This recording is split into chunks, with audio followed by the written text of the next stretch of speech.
돈 한 푼 없는 조제에 무슨 이혼이야? 이혼하면 갈 데는 있고? 경제권 없이 살아온 탓에 평생 생활비 받았으며 숨죽여 산 38년. 남편은 늘 제게 그렇게 말했습니다. 내가 벌어다 준 돈으로 사는 주제에 제 유일한 낙이었던 동네 배드민턴 모임에 나갈 때면 동네 아줌마들이랑 몰려다니면서 한눈이라도 팔 생각인가 보지? 바람나려고 환장한 게 아니고서야 라며 저를 몰아세웠습니다.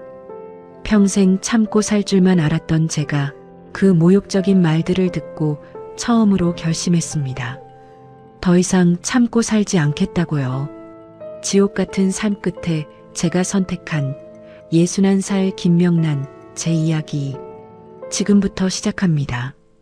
사연 시작하기 전에 구독과 좋아요, 알림 설정 부탁드립니다. 평범한 사람들의 숨겨진 이야기를 매일 전해드리는 채널입니다. 저는 올해 61 김명란입니다. 어릴 적에 저는 참 겁이 없고 웃음도 많은 아이였습니다.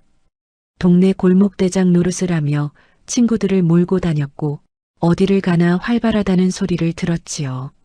집안 형편이 넉넉하진 않았지만 위로 오빠 하나 아래로 여동생 하나를 둔 3남매 중 둘째로 태어나 참 행복한 시절을 보냈습니다. 그런 제가 22살 되던 해 다니던 회사의 선배 언니 소개로 한 남자를 만났습니다. 무뚝뚝한 사람이었지만 살면서 절대 한눈 팔지 않겠다던 그 말 한마디를 믿고 23살 어린 나이에 덜컥 결혼을 선택했습니다. 막상 결혼 생활이 시작되자 남편은 숨이 막힐 정도로 권위적인 모습을 드러냈습니다. 그의 그늘 아래서 제 목소리는 점점 지워졌고 어느덧 38년이라는 세월이 흘러버렸습니다. 지금의 저는 그저 집안의 가구처럼 덩그러니 놓인 채 눈치만 보는 아내가 되어 있을 뿐입니다. 젊은 날에는 아이가 쉽게 생기지 않아 시어머니께 대를 이을 아들도 못 낳는 며느리라며 모진 구박과 냉대를 받았어요.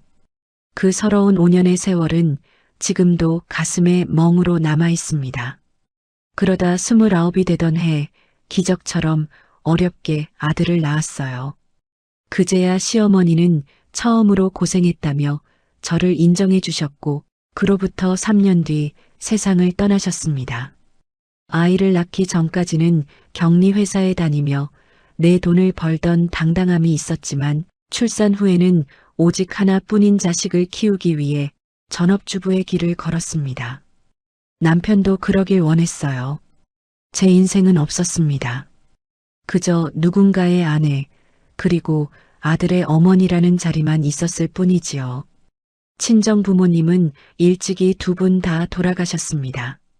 일찍 가정을 꾸리느라 효도 한번 제대로 해보지 못했는데 그게 참 가슴에 사무치도록 죄송하고 그리울 뿐이에요. 그래서 그런지 제가 믿을 사람은 오직 남편밖에 없었습니다. 저는 남편 직장 때문에 서울에 살고 있고 오빠와 여동생은 제 고향 무안에 남았거든요. 남편은 건설업에 종사하며 젊은 날부터 돈만큼은 꼬박꼬박 벌어다 주었습니다. 하지만 남편은 그게 가장으로서의 책임 전부라고 생각했습니다. 늘 술에 취해 늦게 들어오기 일쑤였고 쉬는 날에는 접대니 모임이니 자기 취미 활동을 즐기러 다니느라 바빴습니다. 가정에는 도통 관심이 없는 사람이었어요. 평생을 외로움 속에서 숨막히게 살았지만 그래도 밖에서 고생하며 돈 벌어다 주는 가장이니 참고 사는 게 미덕인 줄로만 알았습니다. 젊은 날 약속했던 한눈 팔지 않겠다는 말 하나는 기가 막히게 지키는 사람이었으니까요. 딱 그 말만 지키고 다른 건 다 안 지켜서 문제였지만 말입니다. 그렇게 버텨온 제 일상은 남편이 2년 전 61 되던 해에 정년 퇴직을 하고 하루 종일 집에 붙어 있게 되면서부터 그야말로 생지옥으로 변해버렸어요. 삼시세끼 꼬박 밥을 차리는 것은 기본이었고 남편은 사사건건 시비를 걸며 저를 괴롭혔습니다. 자기는 한 달에 수백만 원씩 들어가는 골프와 테니스를 치러 다니면서 여유로운 노후를 만끽하면서도 제가 유일한 낙으로 삼아나가는 동네 배드민턴 동호회 활동은 눈에 불을 켜고 싫어했거든요. 어느 날 아침 배드민턴 라켓을 챙겨 나서는 저를 향해 남편은 거실 소파에 다리를 꼬고 앉아 비아냥거렸습니다.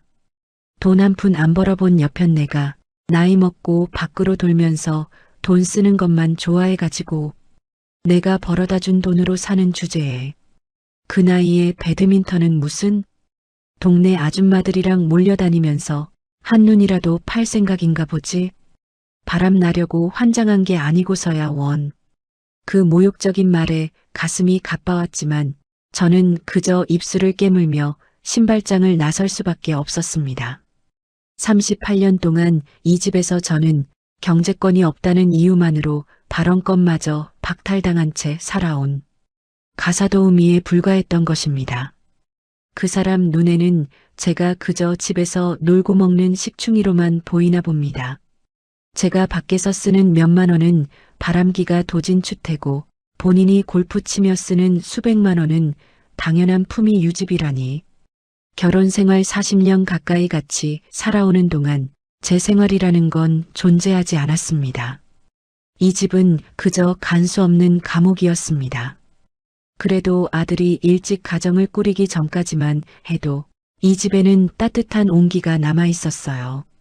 하나뿐인 아들은 남편이 퇴직하던 해에 29의 나이로 일찍 예쁜 짝을 만났습니다.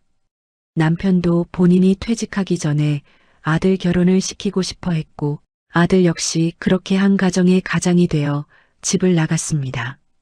배드민턴장으로 향하는 버스 안에서 저는 창밖을 멍하니 바라보았습니다.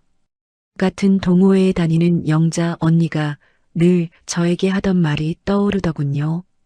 명란아, 우리 나이에 이렇게라도 밖으로 안 나오면 숨 막혀 죽어. 집에만 있으면 사람이 속으로 골마 터지는 거야. 그 말을 들을 때마다 저는 그저 씁쓸하게 웃어넘겼지만 사실 그 말이 제 마음을 가장 정확하게 짚어내는 칼날 같은 말이었습니다. 배드민턴장에서 셔틀콕을 치는 동안만큼은 모든 시름을 잊을 수 있었습니다. 땀을 흘리고 동호회 사람들과 웃고 떠드는 그 짧은 시간만이 저를 버티게 해주는 유일한 산소였습니다. 하지만 운동을 마치고 다시 집으로 향하는 발걸음은 늘 무거워졌습니다. 아파트 현관문을 열기 전 저는 항상 깊게 숨을 한번 들이쉬어야 했습니다. 마치 깊은 물속으로 다시 걸어 들어가기 전 마지막 숨을 꾹 참는 사람처럼 말입니다. 집에 돌아오니 남편은 거실 텔레비전 앞에 대자로 앉아 골프 채널을 보고 있었어요. 제가 들어서는 소리에 슬쩍 눈길을 주더니 대뜸 신경질적인 한마디를 던지더군요. 저녁은? 배고파 죽겠는데 왜 이제 와? 금방 차려줄게요. 아니, 무슨 운동을 한나절씩이나 하고 다녀. 집에서 살림이나 그렇게 신경 좀 쓰지. 저는 아무 대꾸도 하지 않고 묵묵히 부엌으로 들어갔습니다. 냉장고를 열어 고기를 꺼내고 밥을 안 치고 찌개를 끓이는 동안 등 뒤에서는 텔레비전 소리만 들렸습니다. 38년 동안 이런 풍경이 대체 몇 번이나 반복되었을까요? 결국 제 삶의 끝은 늘 이 좁은 부엌 구석이었습니다. 밥상을 차려 부르면 남편은 당연한 듯 식탁에 앉아 말없이 수저를 들었어요. 우리 부부 사이에 대화 같은 건 없었습니다. 가끔 뉴스 얘기나 휴대폰 주식 앱을 들여다보며 혼잣말처럼 중얼거릴 뿐 저에게 무언가를 묻거나 제 하루가 어땠는지 궁금해하는 일은 없었어요. 저는 그런 적막한 식탁 앞에 앉아 내가 이 사람 눈에는 그저 투명 인간에 불과한 게 아닐까 하는 생각을 자주 하곤 했습니다. 밤이 되면 남편은 유난히 일찍 잠자리에 들었습니다. 정년퇴직 후 남편의 하루는 아침 운동, 낮잠, 텔레비전 시청이 전부인 단조로운 일과의 반복이었습니다. 그 지루한 일상 속에서 남편이 유일하게 생기를 띠는 시간은 오직 골프 모임이나 친구들과의 약속이 있는 날뿐이었습니다. 그런 날이면 아침부터 콧노래를 흥얼거리며 비싼 옷을 골라 입었고 말투도 부드러워졌습니다.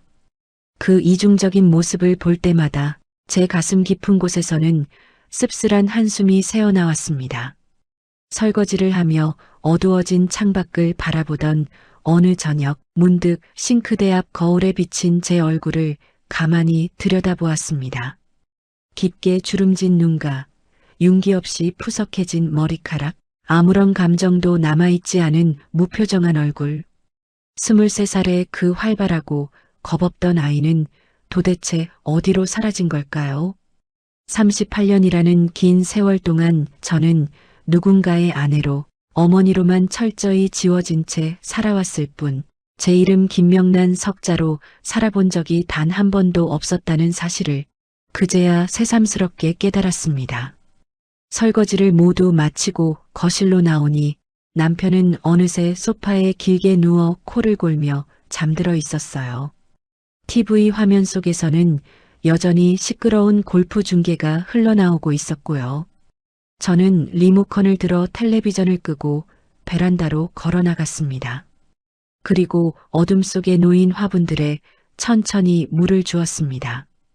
이 작은 화분 몇 개만이 제가 이 집에서 유일하게 온전한 정성을 쏟을 수 있는, 그리고 오롯이 저만을 위해 존재하는 유일한 위안이었습니다.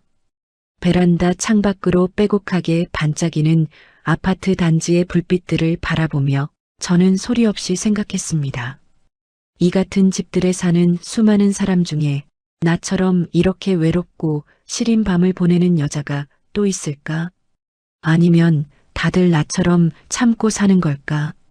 정답을 알 수 없는 쓸쓸한 질문을 스스로에게 던지며 저는 그날 밤도 차가운 침대에 누워 겨우 눈을 감았습니다. 내일도 똑같이 숨막히는 하루가 소리 없이 반복될 거라는 걸 너무나 잘 알면서도 말입니다. 유독 물가가 하늘 높은 줄 모르고 치솟던 해였습니다. 마트에 가면 어제 다르고 오늘 다른 채소값에 깜짝 놀라곤 했어요. 남편이 퇴직 전부터 주던 생활비 200만 원으로 살림을 꾸리려니 가계부는 도저히 마이너스를 면치 못했습니다. 사실 우리 형편이 어려운 건 아니었어요. 남편이 평생 건설사에 다니며 모은 돈으로 지금 사는 6억짜리 아파트도 대출 한 푼 없이 깨끗했고 작년에 받은 퇴직금만 해도 1억 8천만 원이 넘었습니다. 따로 모아둔 예금 4억에 혼자 굴리는 주식이며 이런저런 자산까지 합치면 5억은 넘을 거라는 얘기를 언젠가 들은 적도 있었어요. 남부럽지 않게 살만한 재산이었지요. 하지만 정작 그 돈이 통장 어디에 얼마나 있는지 저는 제대로 알지 못했습니다. 38년을 살면서 저는 그저 다달이 주는 생활비만 받아 쓰는 사람이었을 뿐이었으니까요. 돈을 쥔 남편은 왕이었고 저는 고용된 가사도우미 같았습니다. 근데 왜 마이너스를 면치 못했냐고요? 남편은 삼시세끼 같은 음식은 먹기 싫어했고 나이가 드니 체력 보충해야 한다며 한 끼는 꼭 고기 반찬을 원했습니다. 입맛도 어찌나 까다로운지 이거 싫다 저거 싫다, 나이 60이 넘어도 반찬 투정은 여전했어요. 게다가 남편 영양제며 관리비, 보험료, 공과금까지 집에 들어가는 모든 비용을 그 생활비 안에서 내야 했으니 늘 빠듯할 수밖에 없었지요. 참다 못해 어느 저녁 식사 자리에서 조심스럽게 말을 꺼냈습니다. 여보, 요즘 채소값이며 뭐며 물가가 너무 올라서 지금 주는 돈으로는 한 달 버티기가 너무 빠듯해요. 조금만 더. 제 말이 끝나기도 전에 남편은 숟가락을 탁 내려놓으며 눈을 부릅떴습니다. 집에 가만히 앉아있는 사람이 돈 쓸 일이 뭐가 있다고? 삼시세끼밥 차려 먹는 거 말고 당신이 쓰는 게 뭐가 있어? 내가 벌어다 준 돈 다 어디다 빼돌리는 거 아니야? 앞으로 영수증 하나하나 다 끊어와. 돈 타령하지 말고 살림이나 똑바로 해. 사람이 아껴 쓸 줄 알아야지. 자존심이 짓밟히다 못해 가루가 되는 기분이었습니다. 가끔 일찍 들어오는 날이면 집구석 꼬라지가 이게 뭐냐, 집안꼴 잘 돌아간다라며 제 속을 뒤집어 놓기 일쑤였던 남편의 잔소리는 날이 갈수록 점점 더 심해지기만 했습니다. 그러던 어느 날 며칠 동안 독한 감기 몸살에 걸려 온몸의 뼈마디가 부서질 듯 아팠습니다. 열이 펄펄 끓고 기침이 멈추지 않아 침대에서 도저히 일어날 수가 없었어요. 간신히 안방 문을 열고 거실에 있는 남편을 향해 쉰 목소리로 병원에 데려다 달라고 부탁했습니다. 하지만 남편은 골프복을 챙겨 입으며 저를 힐끗 쳐다볼 뿐이었습니다. 나 오늘 골프 모임 있어서 나가야 해. 집에서 맨날 쉬는 사람이 도대체 아플 일이 뭐가 있다고 유난이야. 유난은 그 정도는 혼자 옷 챙겨 입고 병원 갔다 와. 꾀병 부리지 말고. 냉정하게 문을 닫고 나가버린 남편의 뒷모습을 보며 저는 혼자 택시를 잡아 타고 병원에 다녀왔습니다.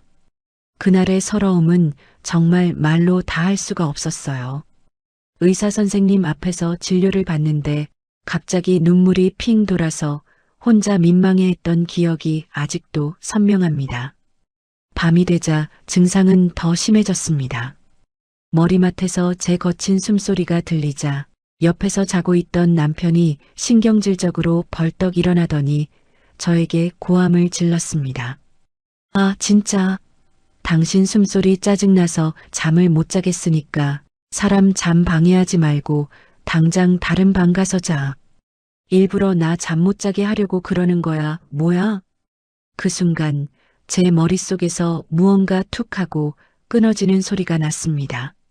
38년을 함께 산 아내가 아프다는데 숨소리조차 듣기 싫다며 쫓아내는 이 사람은 더 이상 제가 알던 남편이 아니었습니다.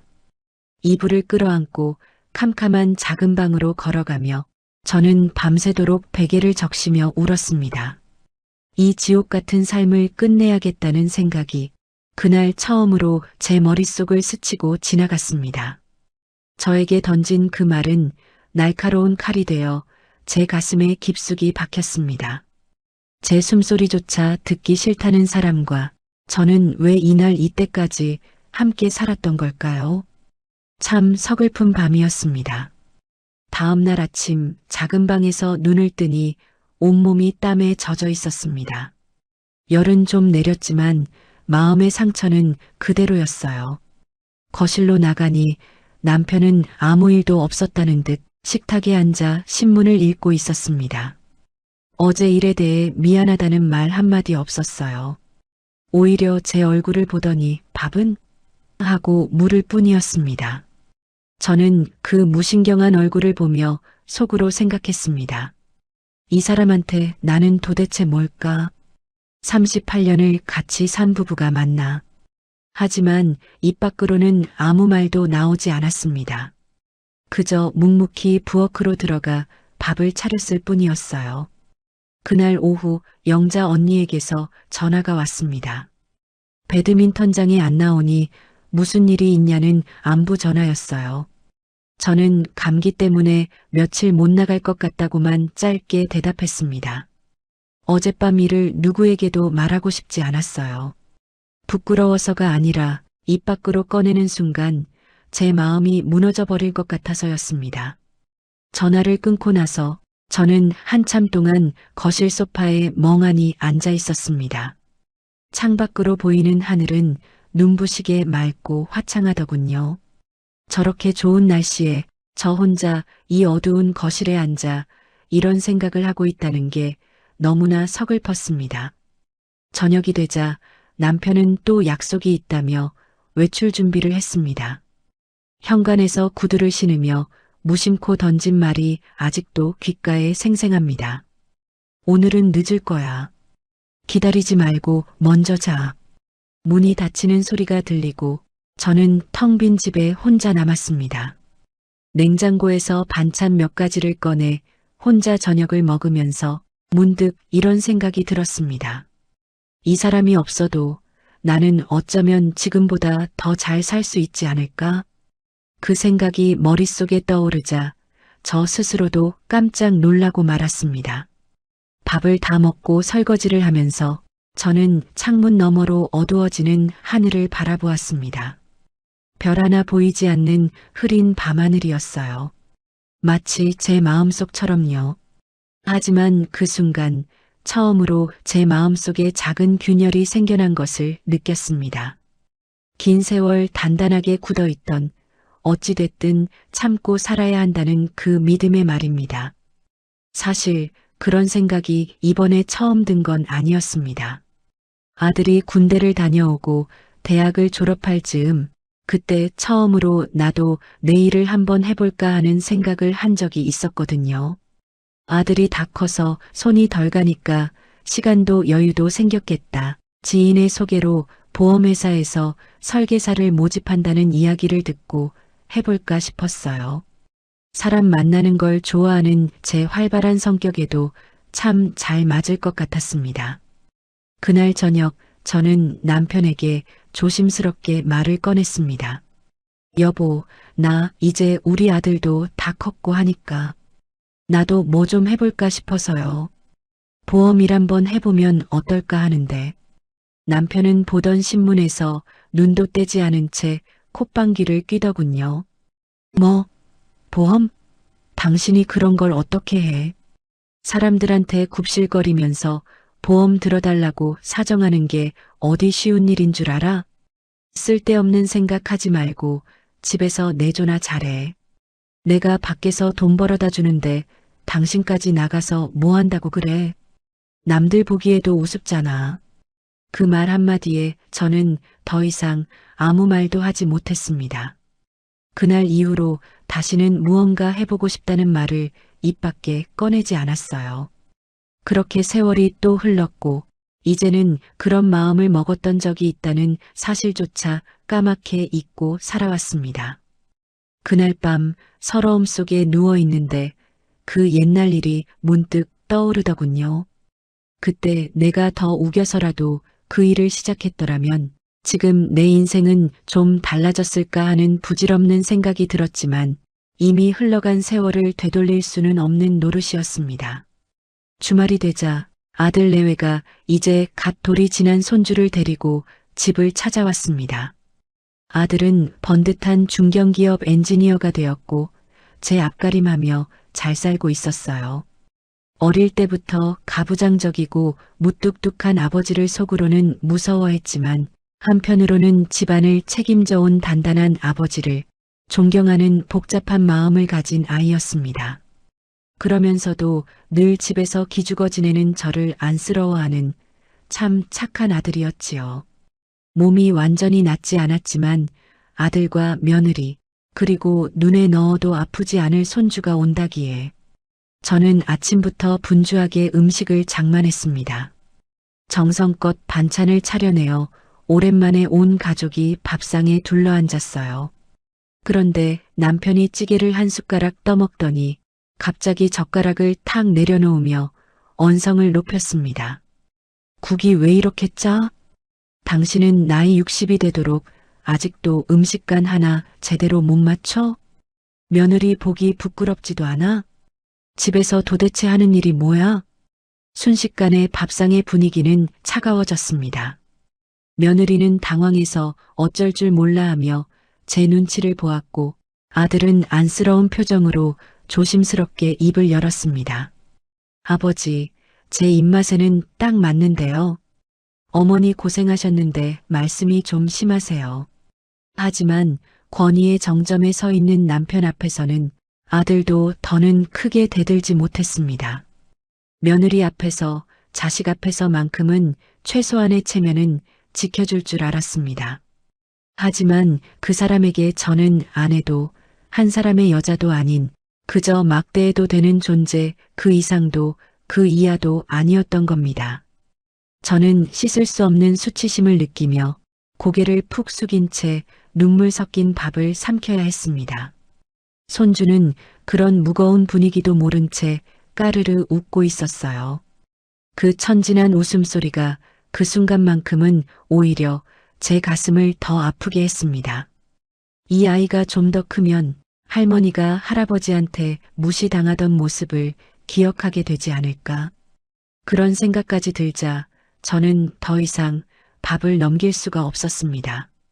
아이들이 저녁 늦게 돌아가고 난 뒤 정막만 남은 거실에서 남편은 미안해하는 기색은커녕 오히려 겉옷을 챙겨 입으며 뻔뻔하게 말했습니다. 당신 뚱한 얼굴 안 보려면 내가 나가야지. 나 오늘 늦게 들어올 거니까 기다리지 말고 자. 남편이 문을 쾅 닫고 나가버린 그 빈집에서 저는 거실 바닥에 주저앉아 한참을 흐느껴 울었습니다. 더 이상은 이렇게 무시당하고 비난받으며 살 수 없었어요. 참아왔던 제 안의 분노가 그날 마침내 폭발하고 말았습니다. 저는 자리에서 일어나 안방으로 들어가 캐리어를 꺼냈습니다. 그리고 손에 잡히는 대로 제 옷까지 몇 벌을 닥치는 대로 쑤셔 넣었어요. 손이 덜덜 떨려서 옷을 제대로 개지도 못했습니다. 캐리어를 닫으며 거울에 비친 제 모습을 다시 한번 바라보았습니다. 그동안 단 한 번도 본 적 없던 결연한 표정의 제 얼굴이 거기 서 있더군요. 더는 단 1분도 이 집의 숨막히는 공기를 마시고 싶지 않았습니다. 저는 뒤도 돌아보지 않고 그 집을 뛰쳐나와 아들 집으로 향하는 택시에 몸을 실었습니다. 택시 안에서 저는 휴대폰을 꺼내 들었습니다. 아들에게 전화를 걸어야 할지 잠시 망설여졌어요. 이 늦은 밤에 갑자기 찾아가면 아이들이 얼마나 놀랄까 싶었거든요. 하지만 지금 이 순간 저에게는 갈 곳이 그곳밖에 없었습니다. 떨리는 손으로 통화 버튼을 눌렀습니다. 신호음이 울리는 동안 창밖으로 빠르게 스쳐 지나가는 서울의 야경을 바라보며 저는 마음속으로 단단히 되뇌었습니다. 이제 더 이상은 예전에 미련한 나로 돌아가지 않을 거야. 늦은 밤 커다란 캐리어를 끌고 나타난 제 모습에 아들과 며느리는 무척이나 놀랐습니다. 대충 아버지와 다투고 나왔다는 제 이야기를 듣고 아들은 당황하면서도 저를 안심시켜 주었지요. 어머니, 잘 오셨어요. 당분간 저희 집에서 다른 생각하지 마시고 마음 편히 계세요. 며느리도 얼른 작은 방에 이불을 내어주며 저를 이해하고 위로해 주더라고요. 어머니, 잘 오셨어요. 아까 아버님께서 속상한 말씀하셔서 그렇죠? 마음 쓰지 마시고 푹 쉬세요. 오랜만에 사랑하는 아들, 그리고 눈에 넣어도 아프지 않을 손주와 한 지붕 아래서 함께 지내게 되니 처음 며칠은 마음이 한결 가벼워지기도 했습니다. 사실은 그 숨막히던 남편이 없는 공간에서 오는 해방감 때문이었겠지요. 이제 갓 돌이 지난 손주가 아장아장 걸어와 제 무릎에 톡하고 안기는 모습을 볼 때면 가슴속에 맺혀있던 서러움이 잠시 남아 잊히는 것만 같았습니다. 그렇게 집을 나온 지 일주일쯤 지났을까 남편에게서 처음으로 전화가 왔습니다. 미안하다는 말 따윈 애초에 기대도 안 했지만 수화기 너머로 들려오는 목소리는 여전히 당당하다 못해 적반하장이었습니다. 당신 나이 먹고 도대체 무슨 추태야? 괜히 아들 집에 가가지고 며느리 눈치 보이게 민폐 끼치지 말고 쓸데없는 자존심 그만 부리고 당장 집으로 들어와.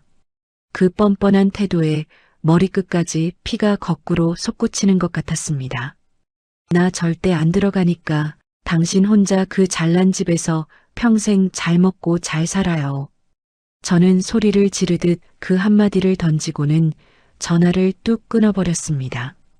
결단코 그 생지옥 같은 집으로는 다시 발을 들이지 않겠다고 단단히 다짐하고 또 다짐했습니다. 아들 내외는 처음에는 제 사정을 전적으로 이해해주는 듯 했습니다. 하지만 보름이 지나면서부터 집안의 공기가 변하기 시작하더군요. 육아에 지쳐있던 며느리는 집에 시어머니가 있으니 마음이 놓였는지 손주를 제게 맡기고 친구들과의 약속이나 개인 볼일을 보러 밖으로 나가기 시작했습니다. 처음에는 어머니 죄송한데 저 잠깐 미용실만 좀 다녀와도 될까요? 하던 말투가 시간이 지날수록 어머니, 저 오늘 친구 만나러 나가요. 애 좀 부탁드려요라는 일방적인 통보로 바뀌어 갔습니다. 아침에 눈 떠서 밤에 잠들 때까지 손주를 돌보고 산더미 같은 빨래를 하고 저녁 밥상을 차리는 일들이 고스란히 제 몫이 되어버렸습니다. 제가 손주를 보고 살림을 도맡아 하는 동안 외출 후 돌아온 며느리는 소파에 앉아 핸드폰만 들여다보고 있었습니다. 그래, 내가 시어머니 대접 받으려고 온 건 아니니까 아들 집에서 이 정도 일은 해줘야지. 세상에 공짜는 없는 법이니까.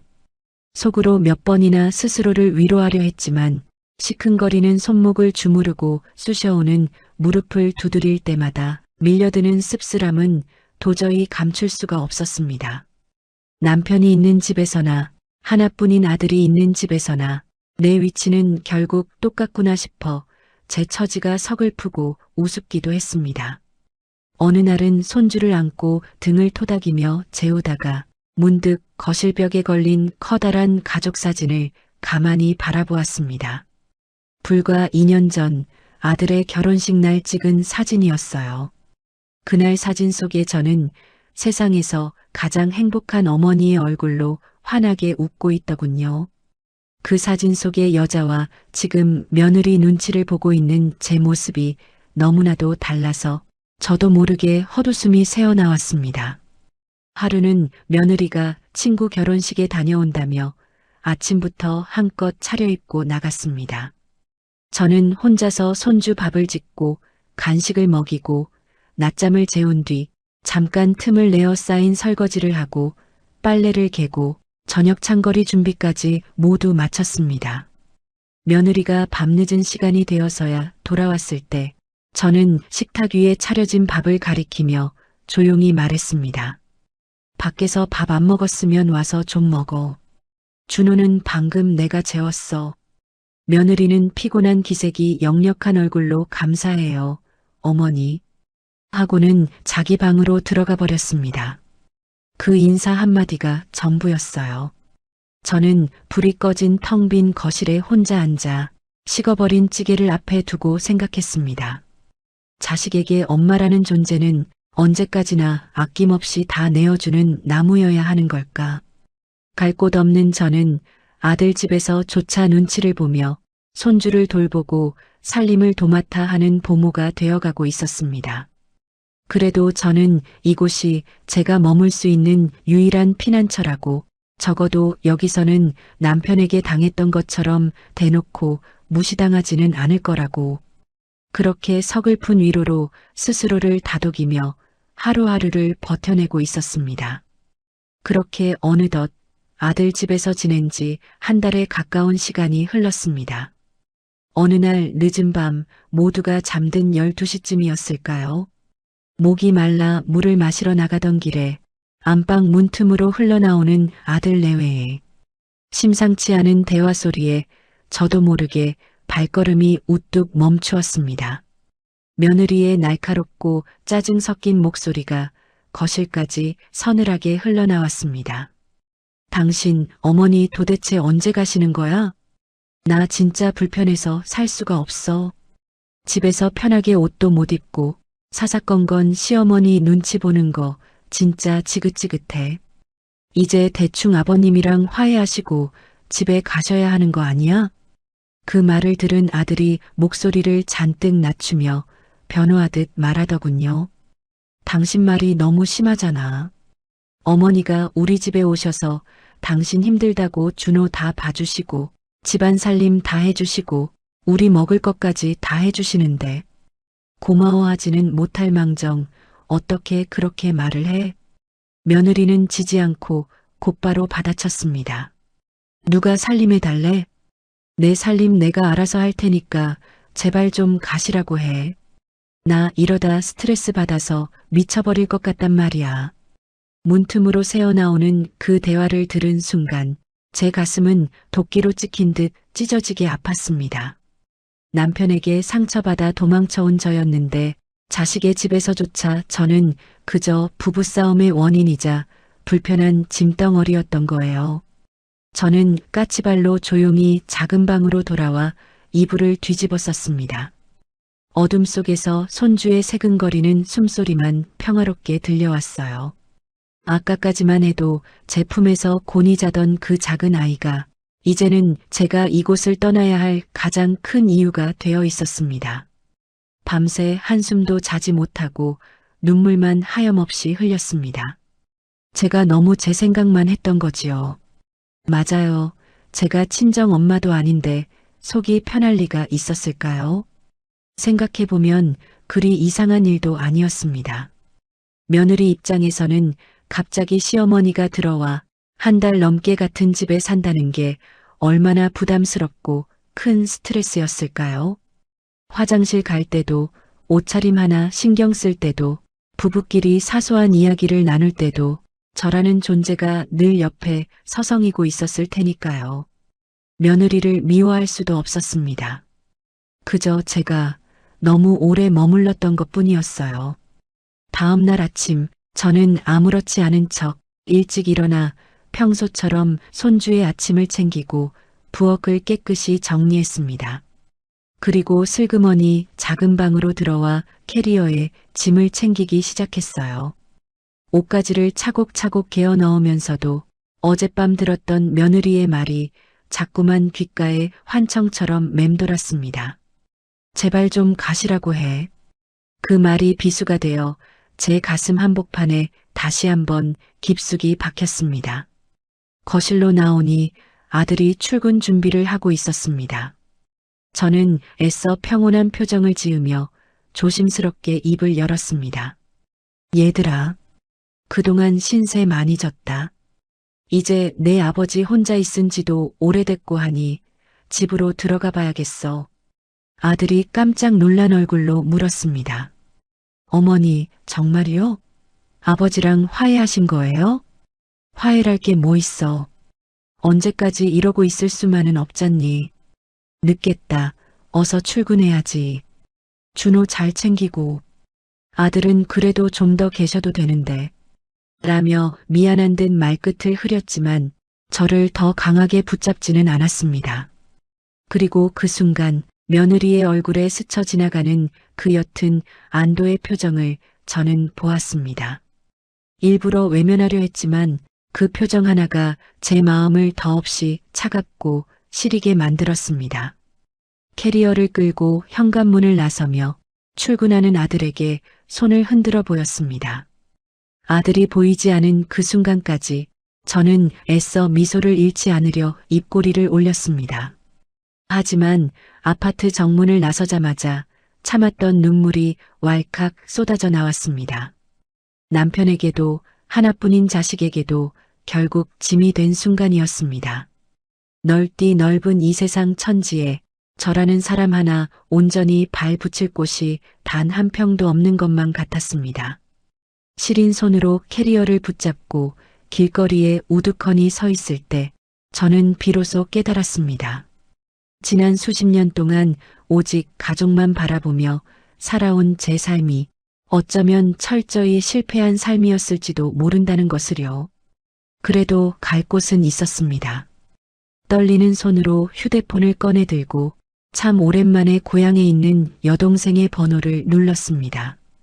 신호음이 두어 번 울리더니 언제나처럼 익숙하고 정겨운 목소리가 들려왔습니다. 언니, 웬일이야, 무슨 일 있어?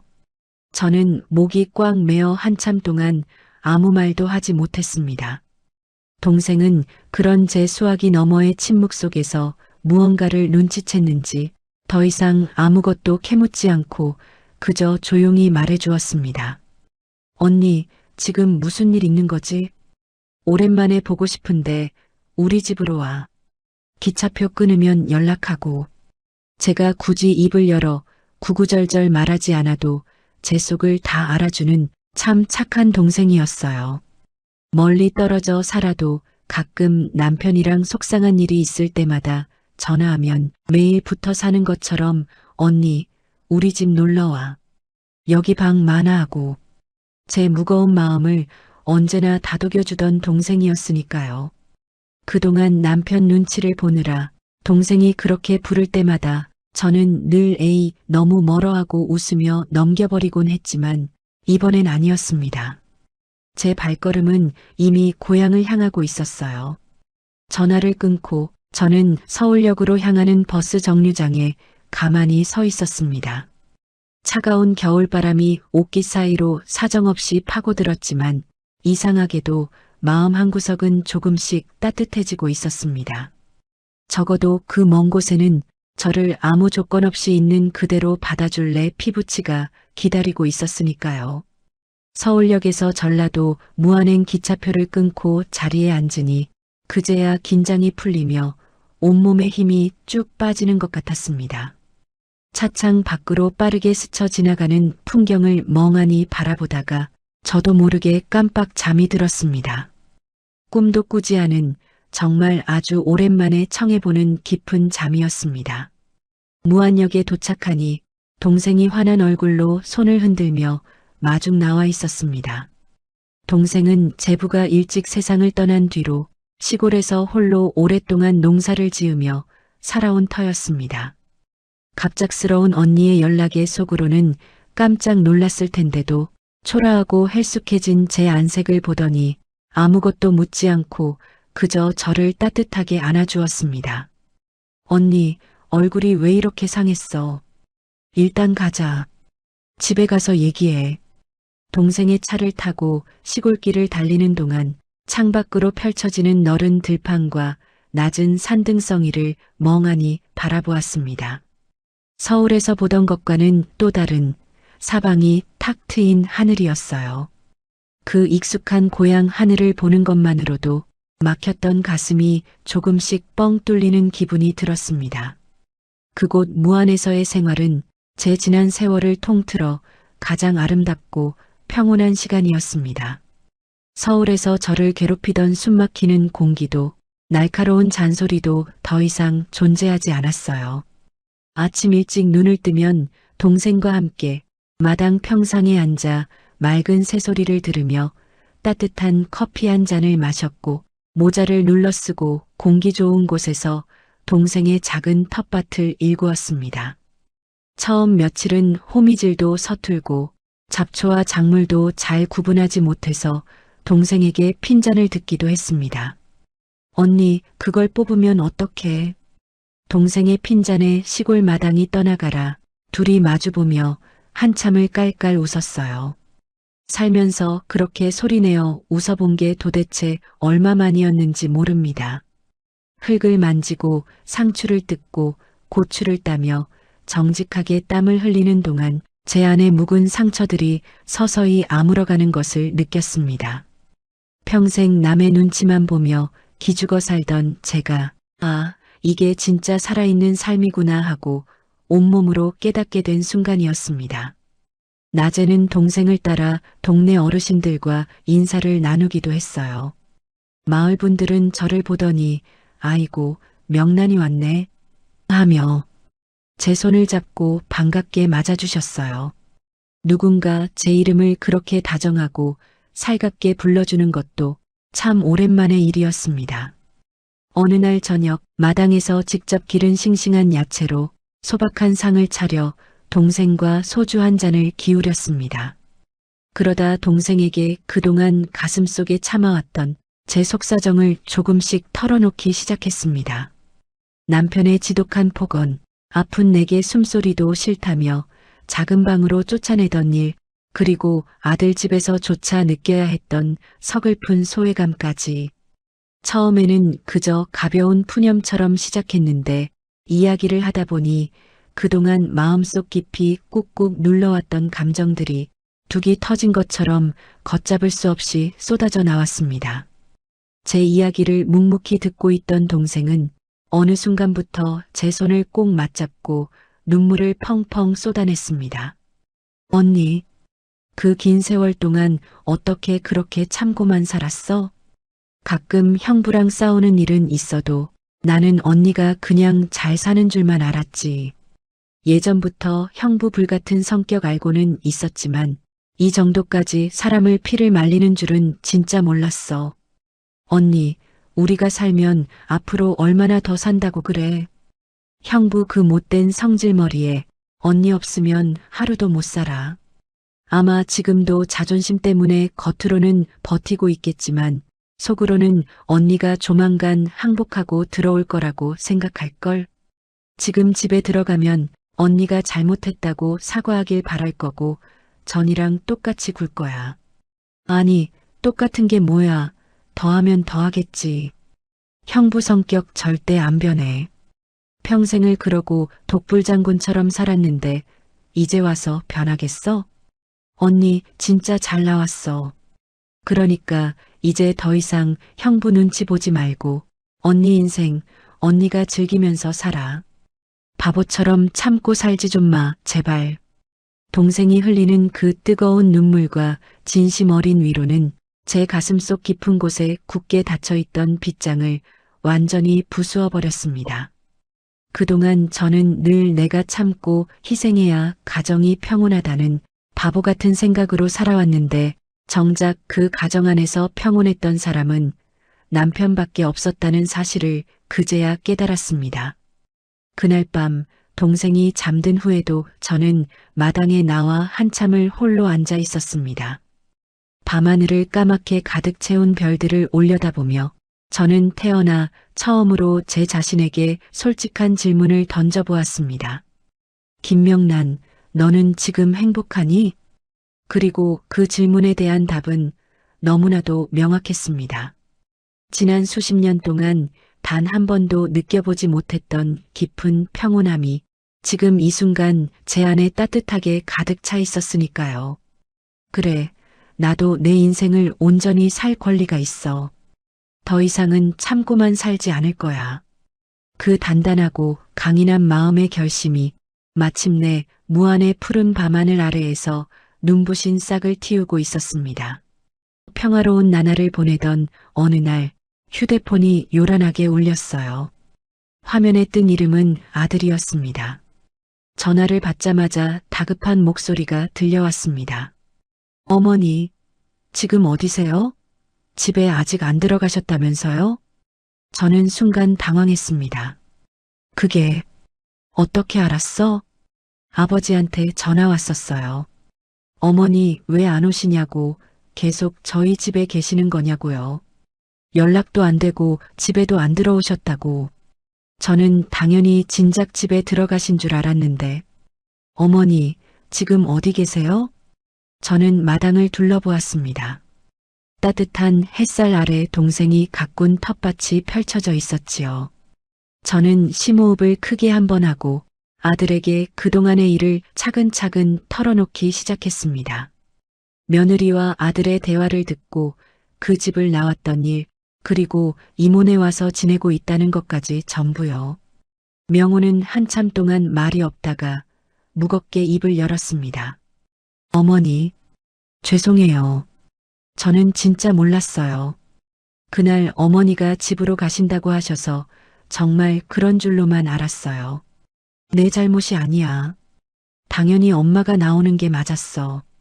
그리고 명호야, 엄마 할 말이 있는데. 저는 떨리는 목소리로 그동안 가슴속에 품어왔던 결심을 아들에게 전했습니다. 엄마는 이제 내 아버지랑 이혼하고 싶어. 긴 세월 참을 만큼 참았고 이제는 정말 지쳤어. 더는 내 아버지 얼굴 보며 참고 살 자신이 없다. 아들은 순간 큰 충격을 받은 듯 침묵했습니다. 한참 만에야 어머니, 그래도 이혼은 주변 시선도 있고 하며 반대의 뜻을 내비치더군요. 가슴이 철렁 내려앉았지만 제가 살아온 그 외롭고 슬펐던 세월을 울먹이며 하나하나 풀어놓자 수화기 너머로 아들의 숨소리와 함께 눈물 흘리는 소리가 들려왔습니다. 한참을 울던 아들은 마침내 무겁게 입을 열었습니다. 엄마가 그동안 얼마나 외롭고 힘드셨을지 다 헤아리지 못해서 죄송해요. 엄마가 어떤 결정을 내리시든 저는 아들로서 엄마 결정을 이해하고 응원할게요. 가장 큰 버팀목이었던 자식의 지지와 인정을 받자 제 아내는 더 이상 두려울 것이 없어졌습니다. 그날 저녁 동생에게 결심을 전하자 동생은 제 손을 꼭 잡으며 언니 잘 생각했어. 가서 당당하게 말하고 와하고 응원해 주었습니다. 저는 이틀 뒤 서울행 기차에 올랐습니다. 기차 안에서 저는 몇 번이고 마음을 다잡았습니다. 이번에는 절대 흔들리지 말자. 끝까지 내 할 말을 다 하고 오자. 창밖 풍경을 바라보며 캐리어 손잡이를 더욱 꽉 움켜쥐었습니다. 집에 도착해 현관문을 열고 들어서자 거실 소파에 앉아있던 남편이 저를 보자마자 벌떡 일어나며 소리부터 질렀습니다. 당신 지금 이게 뭐 하는 짓이야?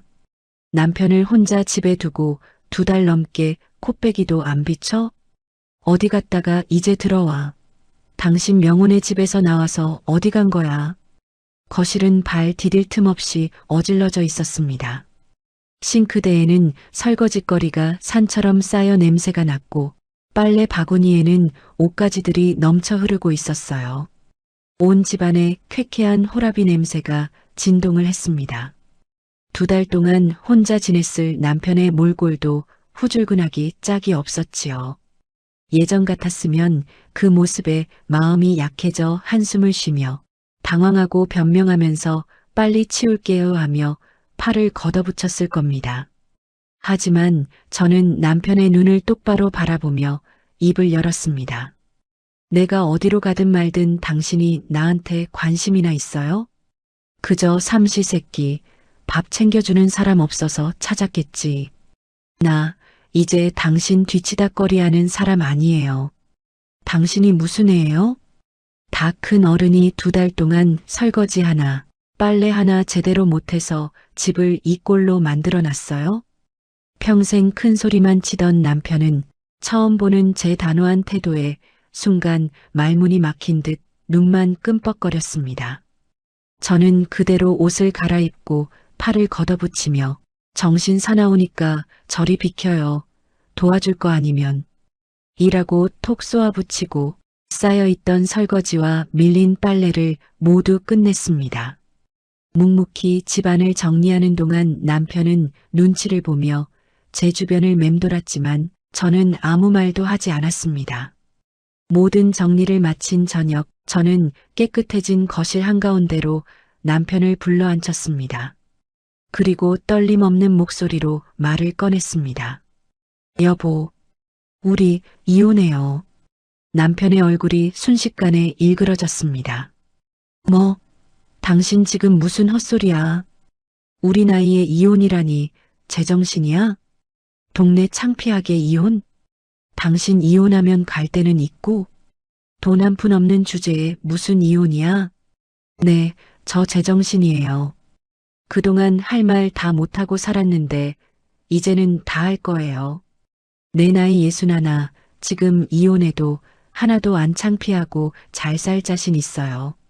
이혼하면 내가 어디 가서 누구랑 살든 당신이 상관할 필요 없잖아.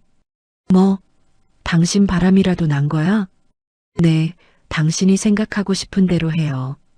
남편은 한참을 씩씩거리며 화를 냈지만 저는 더 이상 그 화를 받아주지 않았습니다. 그저 묵묵히 자리에서 일어나 작은 방으로 들어갔습니다. 그날 밤 저는 오랜만에 깊은 잠을 잤습니다. 며칠 뒤 저는 이혼 전문 변호사 사무실에 상담 예약을 잡고 외출 준비를 했습니다. 현관에서 신발을 신는 저에게 남편이 불안한 눈빛으로 슬쩍 다가와 물었습니다. 어디 가는데? 예전 같았으면 상상도 할 수 없는 질문이었습니다. 제가 어딜 나가든 관심도 없던 사람이 이제는 제가 또 사라질까봐 안절부절 못하고 있었어요. 저는 가방을 고쳐 매며 담담하게 대답했습니다. 볼일 좀 보고 올게. 나 늦어요. 기다리지 말고 먼저 자. 그 짧은 한마디를 남기고 문을 나서는데 등 뒤로 느껴지는 남편의 당황한 기색이 고스란히 전해져 왔습니다. 38년 만에 처음으로 이 집에서 더 이상 눈치 보는 사람은 제가 아니었습니다. 서울 고층 빌딩에 위치한 변호사 사무실, 상담실에 앉아 변호사와 마주하니 그제야 이게 정말 현실이라는 게 실감났습니다. 변호사는 차분한 목소리로 제게 이것저것 물었지요. 혼인 기간이 어떻게 되시나요? 올해로 38년째예요. 그동안 계속 전업주부셨고요. 네, 결혼하고 한동안 회사를 다니다가 출산 이후에는 한 번도 직장을 다닌 적이 없어요. 변호사님은 고개를 끄덕이며 설명을 이어가셨습니다. 혼인 기간도 길고 가사와 육아를 전담하신 부분은 법적으로 충분히 인정받을 수 있는 기여도입니다. 현재 부부 공동 재산이 어느 정도 되는지 파악이 되실까요? 아파트가 현재 시세로 6억 정도 하고요. 2년 전 남편 퇴직금이 1억 8천만 원, 예금이 4억쯤 있다고 들었어요. 그 외에 남편이 따로 굴리는 주식이나 다른 자산도 있는데 생활비 받으면서 살았고 경제권은 남편이 꽉 쥐고 있어서 정확히는 잘 몰라요. 그러면 대략 11억에서 12억 사이로 추산되겠네요. 이 정도 규모에서 선생님처럼 장기간 혼인을 유지하며 가사노동을 전담하신 경우라면 법원에서 절반에 가까운 분할 비율을 인정받는 사례가 많습니다. 너무 걱정하지 마시고 차근차근 진행해 보시죠. 변호사의 설명을 들으며 저는 묘한 감정을 느꼈습니다. 평생 내가 번 돈이 아니니까라며 스스로를 낮추고 죄인처럼 살아왔는데 법은 제가 지난 수십 년 동안 해온 눈물 나는 일들을 기여라는 이름으로 떳떳하게 인정해주고 있었던 거예요. 집으로 돌아온 날 늦은 밤 남편은 제가 돌아올 때까지 자지 않고 불을 켠 채 거실 소파에 앉아 있었습니다. 원래라면 저녁 먹고 일찍 잘 시간이었는데 저를 기다린 것 같았어요. 저는 남편을 슬쩍 훑어보고는 아무 말 없이 거실 테이블 위에 이혼 서류를 올려두었습니다. 남편은 서류를 한참 들여다보더니 잔뜩 찡그리며 악을 썼습니다. 오늘 볼 일이라는 게 이혼 서류 가지고 오는 거였어? 당신 정말 나랑 한번 끝까지 해보겠다는 거야. 당신이랑 뭘 해보겠다는 거 아니고요. 이제 진짜 끝내자는 거예요. 더 이상 말하기도 입 아파요. 당신 생활비 더 필요하다고 했지? 그거 내가 더 줄게. 뭐가 문제야 도대체 말을 해야 내가 뭘 고치든 말든 할 거 아냐. 저는 고개를 천천히 저으며 답했습니다. 고치고 바뀔 필요 없어요. 당신이 이제 와서 고쳐지길 바라지도 않아요. 그냥 더는 한 공간에서 당신 숨소리조차 듣고 싶지 않아요. 저의 완강하고도 단호한 태도에 평생 당당하기만 했던 남편은 38년 만에 처음으로 미안하다는 말을 꺼냈습니다. 하루는 아들 명호에게 전화를 해서 엄마를 설득해달라고 부탁하기도 했고 또 어떤 날은 갑자기 풀이 죽어서 그동안 내가 잘못한 거 알아. 한 번만 다시 생각해봐라며 사정하기도 했습니다. 하지만 이미 돌아선 제 마음을 돌릴 수는 없었습니다. 이혼 숙려 기간을 거치는 동안에도 제 결심은 단 한 번도 흔들리지 않았습니다. 결국 법원은 긴 혼인 기간 동안 제가 가정을 지키고 재산을 유지 증식하는데 기여한 부분을 폭넓게 인정해 주었습니다. 6억이라던 아파트가 시세가 더 올라 7억이 되어 있었는데 매각 후 정확히 절반씩 나누기로 했지요. 퇴직금과 예금에서도 제 몫으로 수억 원이 책정되었습니다.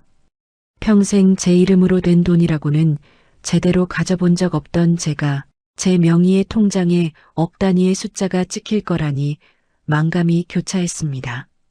그리고 2년 뒤 남편이 국민연금 수급 연령이 되면 그 역시 분할연금을 받을 수 있게 되었습니다. 그동안 생활비 200만 원을 받았으면서도 단 한 푼 마음대로 쓰지 못했던 제가 이제는 제 명의로 된 자산을 갖게 된 것입니다. 그 긴 세월 참고 버텨온 대가가 저에게 이런 식으로 돌아온다니 한편으론 다행이면서도 한편으론 가슴이 참 씁쓸했습니다. 법원을 나서며 마지막으로 마주한 남편은 몰라보게 늙고 수척해진 모습으로 허망하게 서 있었습니다. 한때는 그 누구보다 당당하고 위험 있어 보이던 사람이었는데 그 초라한 모습이 어쩐지 참 낯설게 느껴졌습니다. 하지만 저는 더 이상 그를 보며 슬퍼하거나 미워하지 않기로 했습니다. 그저 제 인생에서 깨끗이 지워내야 할 과거일 뿐이니까요. 저는 주저없이 짐을 싸서 동생이 있는 전라도 무안으로 정식 귀촌을 했습니다. 무안의 양지 바른 언덕배기에 작지만 아늑하고 마당이 넓은 저만의 보금자리를 마련했습니다. 마당 가득 좋아하는 꽃들을 심고 넓은 텃밭에는 상추와 고추, 토마토를 가꾸며 매일매일 평온하고 행복한 나날을 보내고 있습니다. 아침이면 청아한 새소리에 잠을 깨고 낮에는 정직한 흙을 밟으며 땀을 흘리고 저녁에는 동생과 소소하게 이야기를 나누는 이 일상이 제게는 기적과도 같습니다. 가끔은 동생과 마당 평상에서 삼겹살에 소주 한 잔 기울이는 소소한 재미도 이제야 알게 됐어요. 어느 저녁 텃밭에서 직접 딴 상추를 조용히 다듬고 있는데 핸드폰이 울렸습니다. 아들에게서 걸려온 영상통화였어요. 화면 너머로 통통하게 살이 오른 손주의 얼굴이 비치자 저도 모르게 활짝 웃음이 터졌습니다. 손주가 화면에 대고 고사리 같은 손을 흔드는 모습에 가슴 한구석이 따뜻해졌습니다. 아들은 어머니 잘 지내시죠? 밭일 너무 무리해서 하지 마시고요라며 환하게 웃어주었습니다. 며칠에 한 번씩 걸려오는 아들의 안부 전화는 이제 제 삶의 또 다른 작은 행복이 되었습니다. 사실 가끔 남편에게 연락이 와요. 제가 전화를 받지 않으면 문자도 오고요. 그래도 40년 가까이 살아온 세월이 있는데 신경 쓰이지 않는다면 그건 거짓말이겠지요. 이제 와서 그 사람의 행복을 바란다거나 하지는 않아요. 그렇다고 슬픔에 빠져 혼자 외롭게 늙어가지 않았으면 하는 작은 바람은 있습니다. 세상을 살아가면서 그저 참고 살아온 세월이 길다는 이유로 나만 참으면 가정이 평온해진다는 생각으로 때로는 남들의 시선 때문에 혹은 혼자 남는 게 무서워서 익숙해진 고통을 무작정 참고 살 수만은 없는 법입니다. 부부란 모름지기 나이가 들수록 서로를 인격체로 존중하고 이해하고 보듬어주면서 같이 인내하며 살아가야 하거늘 일방적으로 한쪽이 희생하고 참고만 사는 노후의 삶은 그 자체로 지옥이나 다름없습니다. 노년의 삶이 행복해지려면 반드시 변해야 하고 서로를 온전히 존중해야만 합니다. 저는 이제 61 아주 건강합니다. 제 지나온 서러운 인생의 대가로 정당하게 받아낸 제 돈도 든든하게 있습니다. 이제 남은 제 소중한 인생은 그 누구의 눈치도 보지 않고 오직 저라는 제 자신만을 위해 여유를 가지고 당당하게 살아보려 합니다. 제 진짜 인생은 이제야 비로소 찬란하게 시작되었습니다. 제 목소리에 끝까지 귀 기울여 주셔서 감사합니다. 전해드린 이야기가 마음 한구석에 작은 울림이 되었기를 바랍니다. 여러분의 일상이 늘 온전히 평온하시길 바라며 귀한 시간 내어 끝까지 함께해 주셔서 진심으로 고맙습니다. 청춘은 안단테 천천히 가도 괜찮습니다.